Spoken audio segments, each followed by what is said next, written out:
light within my heart, light within my thoughts, light within my words.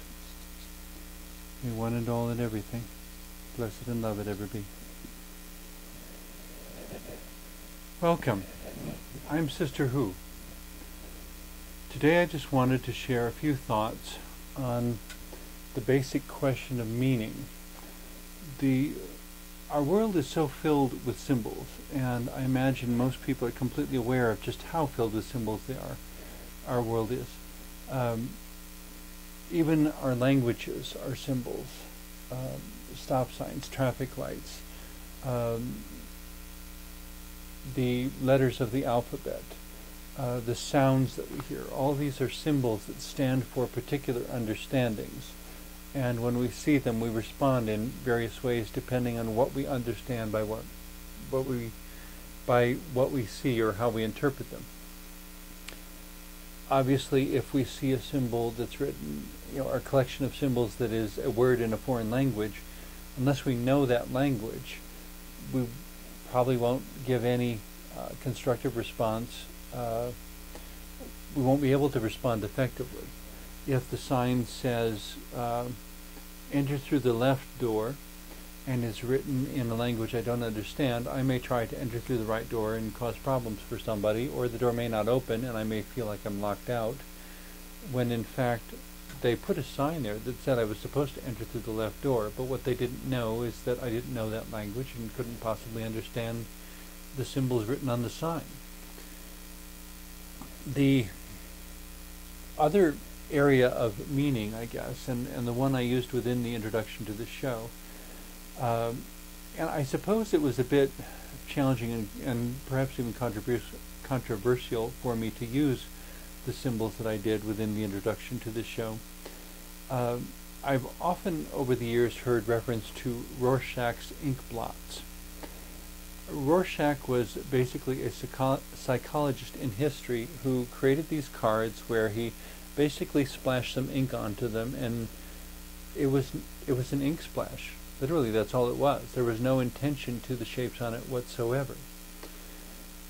And there's a certain set of 10 ink blots that Rorschach created that are still used by Freudian psychologists in terms of analysis. They would prefer that people never see these symbols until they're actually used in therapy, because they don't want anyone preforming interpretations of these symbols.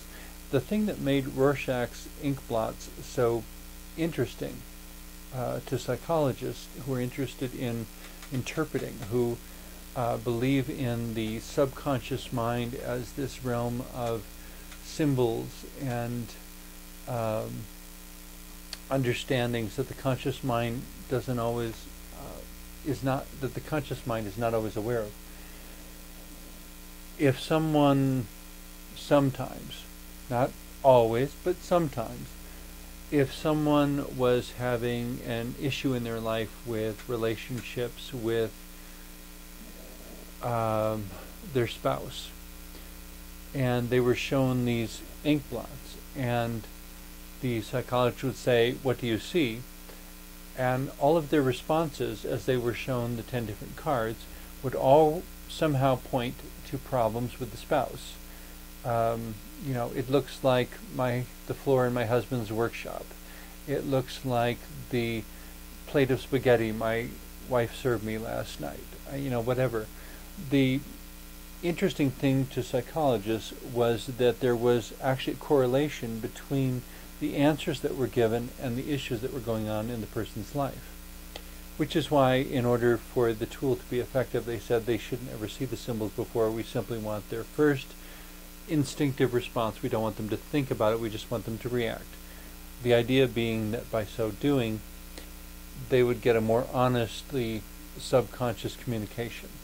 What was really going on in that person's subconscious mind, what they were really concerned about. They may come into the office saying they're concerned about their job, but when they are shown all their Rorschach ink blots, all of their answers have to do with their relationship to their spouse.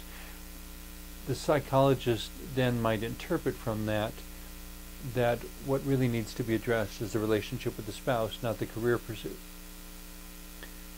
The problem in that, of course, is the person who walked in consciously is still thinking, we're going to talk about my career pursuit. The psychologist looks at it and sees a meaning and says, what you need to talk about is your relationship with your spouse. What you want to talk about is your career pursuit. How do we bring the two together? So that the person is helped to discover what they really need to know and what they really need to address, which frequently then would have a positive effect upon their career pursuit.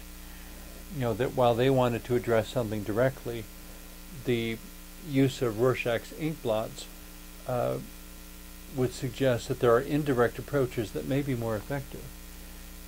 So, all of which brings us back to this question, word of meaning. If we're looking for meaning to anything, very often to understand what the meaning is, or what the meaning could be, or what meaning of that is empowering to me, frequently we have to approach indirectly. We can't walk right up and say exactly what we're thinking, because it won't mesh. Doesn't make any sense. The person who says, I came in to ask you about my job, why are you talking about my spouse? Well, because the different tests we've done suggest that your relationship with your spouse is of greater concern to you than your relationship to your job. And the person say, well, no, that's not true at all, I'm not doing this, and they may choose to terminate the counseling session.